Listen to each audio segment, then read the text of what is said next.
Bonjour et bienvenue dans ce module 3, où nous allons aborder le dispositif de BGFI Bank en matière de lutte contre le blanchiment de capitaux et le financement du terrorisme.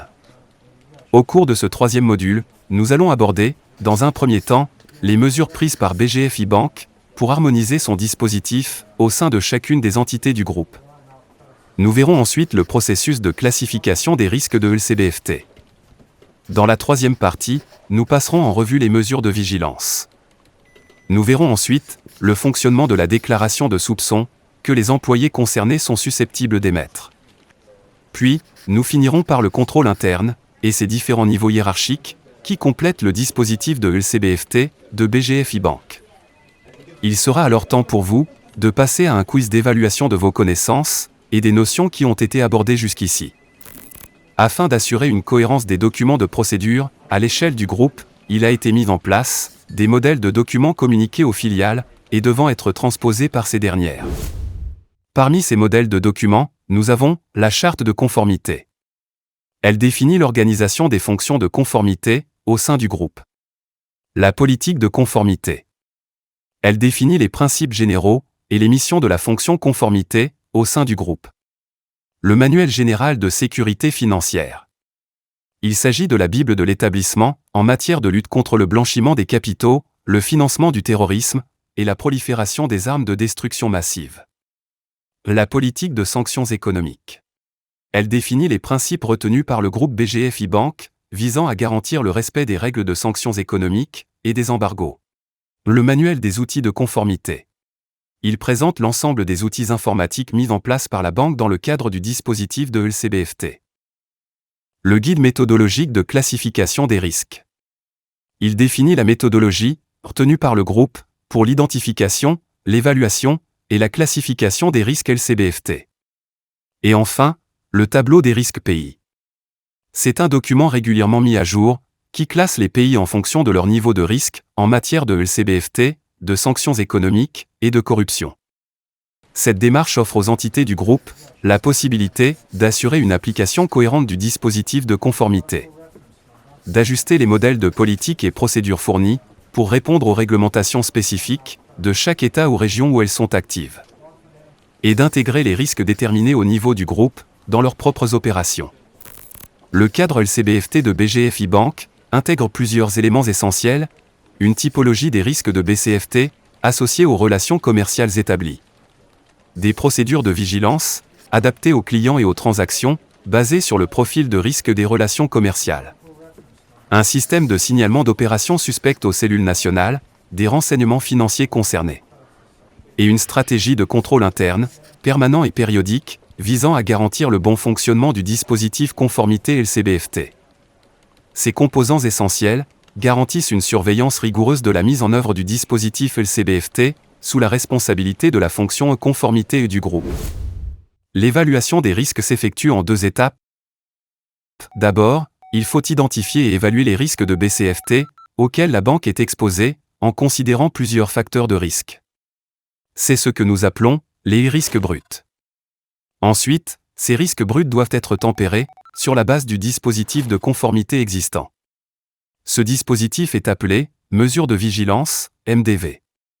C'est synonyme du concept dispositif de maîtrise des risques, DMR, que nous connaissons tous dans le cadre de la méthodologie de gestion des risques opérationnels. Cette démarche permet d'obtenir le risque net. Suite à cette évaluation, il est impératif de consigner la classification des risques dans un document formalisé, approuvé par la Direction générale et le Conseil d'administration. Une fois validée, cette classification sera communiquée à l'ensemble des employés de la banque afin que ces derniers en tiennent compte dans le cadre de leurs activités quotidiennes. Il est également primordial de constamment mettre à jour cette classification pour y intégrer de nouveaux risques potentiels, notamment en lien avec l'introduction de nouveaux services ou produits. Pendant l'étape d'identification des risques, il convient de prendre en compte 5 facteurs de risque pour déterminer le niveau de risque de BCFT associé à leurs relations commerciales. Ces facteurs de risque sont les suivants: clients, produits, services, opérations, canaux de distribution, et pays, zone géographique. Pour approfondir et comprendre ces sous-facteurs de risque, vous pouvez vous référer au guide de méthodologie de classification des risques. Pendant l'étape d'évaluation de ces risques, il conviendra d'évaluer leur probabilité et leur impact. Les risques bruts de BCFT, associés aux relations d'affaires, sont par la suite ajustés, en fonction de l'efficacité et de la présence d'un dispositif de LCBFT. Cela aboutit à un risque résiduel BCFT, spécifique pour chaque relation d'affaires, nommé risque net. Le dispositif de LCBFT englobe notamment des politiques et procédures LCBFT, y compris celles adoptées au niveau du groupe, telles que la politique de conformité, la charte de conformité et le manuel général de sécurité financière. Des processus opérationnels et des documents d'accompagnement, comme les fiches KYC et le tableau des risques pays. Des outils technologiques de conformité, tels que Amplitude, Cyron et IML, Cyron KYC et TSS. Des dispositifs de contrôle interne, contrôle permanent et audit. Et des campagnes de sensibilisation et de formation. Comme mentionné précédemment, les risques bruts de BCFT identifiés doivent être évalués à l'aune du dispositif de conformité, afin de déterminer le risque net de BCFT des relations d'affaires. L'identification de ces risques nets permet ensuite d'établir un plan d'action visant à combler les éventuelles failles du dispositif de conformité, notamment en renforçant les mesures de vigilance mises en place. L'objectif de définir un profil de risque de BCFT pour chaque relation d'affaires est d'ajuster le niveau de vigilance nécessaire en fonction de ce profil de risque. Voyons maintenant quelles sont les différentes mesures de vigilance intégrées dans le dispositif LCBFT de BGFI Bank. Selon le profil de risque de BCFT de la relation d'affaires, diverses mesures de vigilance, telles que simplifiées, standard, renforcées, complémentaires et maximales, sont déployées. Chaque profil de risque détermine un niveau de vigilance adapté. Un risque faible, R1, requiert une vigilance simplifiée. Un risque modéré, R2, requiert une vigilance standard. Un risque élevé, R3, nécessite une vigilance renforcée. Dans certaines situations limitativement énumérées, des mesures de vigilance, complémentaires ou maximales, doivent être mises en œuvre. Dans de telles situations, des mesures de vigilance supplémentaires sont exigées, comme lorsque la partie concernée est une personne politiquement exposée. Pour comprendre ces mesures additionnelles, il est recommandé de consulter le Manuel général de sécurité financière, où elles sont détaillées. Enfin, il se peut que le niveau de risque soit si critique qu'il soit jugé inacceptable. Dans une telle hypothèse, l'entrée en relation d'affaires ou la réalisation d'opérations seront prohibées. Les risques proscrits sont identifiés par le groupe et il est impératif pour les filiales de s'y conformer. La mise en place d'un dispositif de vigilance vis-à-vis des clients est essentielle dans le cadre de la LCBFT. La BGFI Bank l'illustre à travers 3 principales mesures relatives à ses clients. La première mesure est le contrôle de l'identité du client. À ce premier niveau de contrôle, c'est l'agent ou le CRC qui est en première ligne. Il est responsable de remplir la fiche KYC, Know Your Customer, en recueillant divers documents pertinents, selon le type de relation d'affaires envisagée. Le Manuel général de sécurité financière fournit un guide sur les documents à collecter et la procédure à suivre.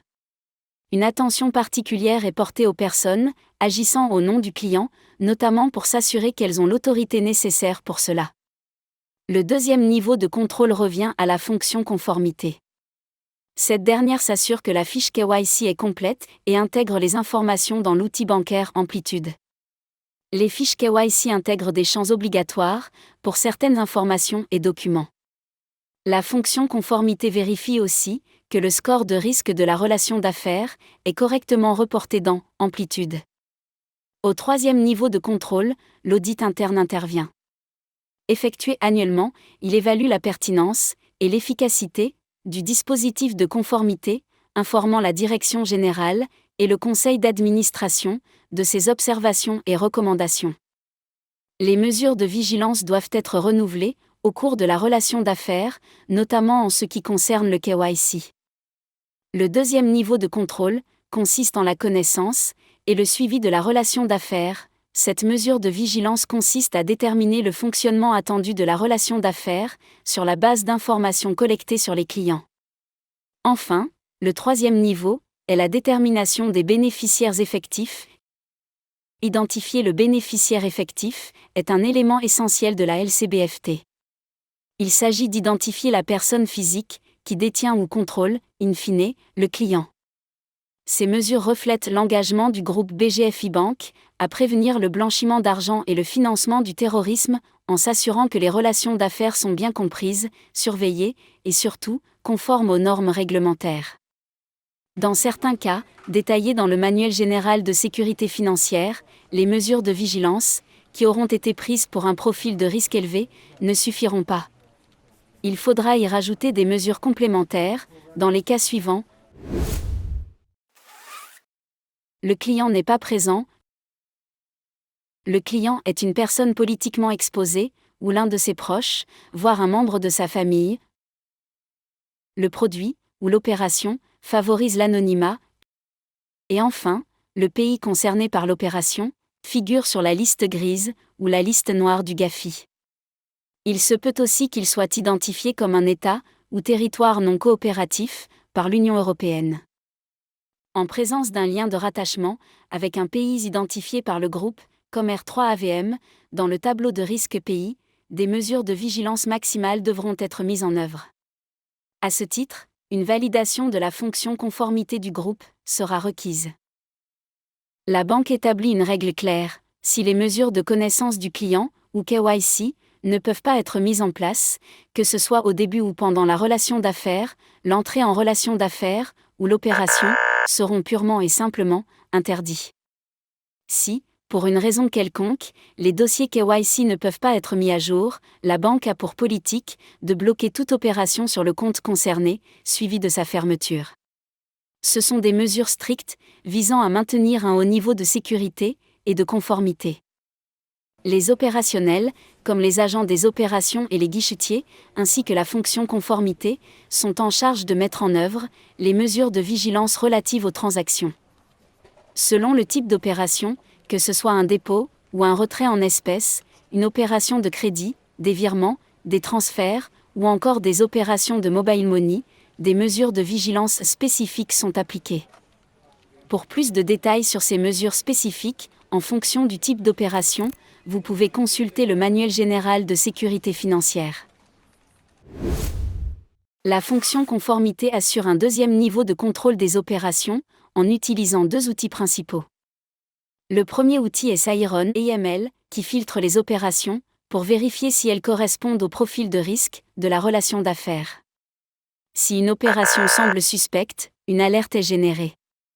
La fonction conformité examine ces alertes, le jour suivant l'opération, si nécessaire, demande des justificatifs au client, par l'intermédiaire de l'agent.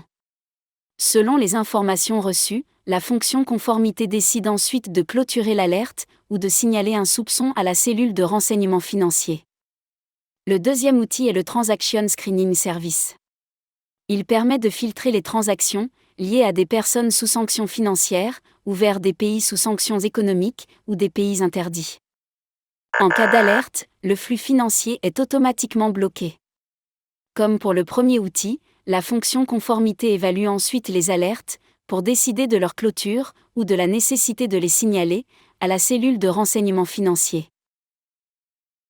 Il convient désormais d'aborder le thème de la déclaration de soupçon, au sein de BGFI. Lorsqu'une opération, atypique ou inhabituelle, se présente, les collaborateurs ont la responsabilité de signaler cette opération.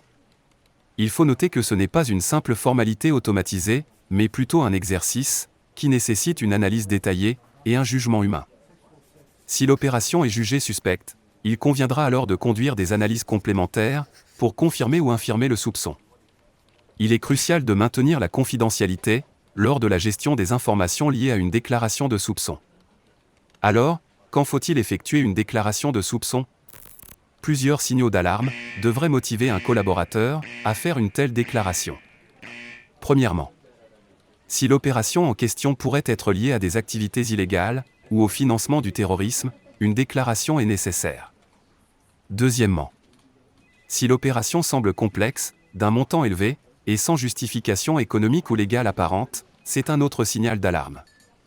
Troisièmement, si malgré toutes les tentatives de vérification, l'identité du donneur d'ordre ou du bénéficiaire effectif reste douteuse, une déclaration de soupçon s'impose. La clé est donc la vigilance. Si un comportement, où une opération vous semble suspect, il est préférable de procéder à une déclaration de soupçon. Dans le cadre de la déclaration de soupçon, on distingue deux volets, interne et externe. Pour la déclaration interne, l'agent procède d'abord à une enquête à son niveau. Il peut, par exemple, demander des informations supplémentaires au client sur la nature de l'opération, les personnes impliquées, ou fournir des documents justificatifs pour des montants importants. Si les doutes persistent, l'agent doit alors faire une déclaration à un correspondant dédié, au sein de la fonction conformité. Pour la déclaration externe, la fonction conformité prend le relais. Elle va mener une enquête plus approfondie, en interagissant, par exemple, avec l'agent, pour obtenir des détails supplémentaires, et en examinant les antécédents du client. Si les soupçons sont confirmés, ou si les informations complémentaires font défaut, la fonction conformité transmet le cas à la cellule de renseignement financier locale. Celle-ci, dans les zones d'implantation du groupe BGFI Banque, sont la NIF pour la zone CEMAC, la CENTIF pour la zone UEMOA, TRACFIN pour la France, la CENAREF pour la République démocratique du Congo, SAMIFIN pour Madagascar et UIF pour Sao Tomé. Si la relation avec le client est maintenue, malgré les soupçons, le niveau de risque associé à ce client sera classé comme élevé.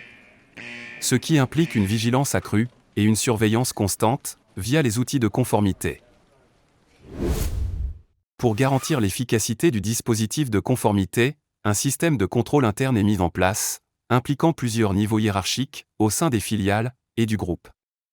Au premier échelon, les collaborateurs opérationnels veillent à bien appliquer les règles et mesures de conformité. Leur travail est supervisé par leur hiérarchie directe. Au deuxième échelon, la fonction conformité intervient comme un second filtre. Elle s'assure que les procédures et outils de conformité sont correctement utilisés par les collaborateurs. Au troisième échelon, l'audit interne vérifie l'application et l'efficacité du dispositif en place. Si des lacunes sont identifiées, l'audit formule des recommandations. Le responsable de la fonction conformité est chargé de mettre en œuvre ces corrections dans les délais indiqués. Enfin, au quatrième échelon, la fonction conformité groupe réalise une mission de contrôle annuel. Cette mission se base sur les rapports annuels de chaque entité, consolidés dans le cadre du reporting annuel. L'interaction de ces différentes strates de contrôle permet de maintenir un dispositif de conformité robuste et en amélioration continue au sein de chaque entité du groupe. Nous vous souhaitons une bonne continuation. Et vous donnons rendez-vous au prochain module.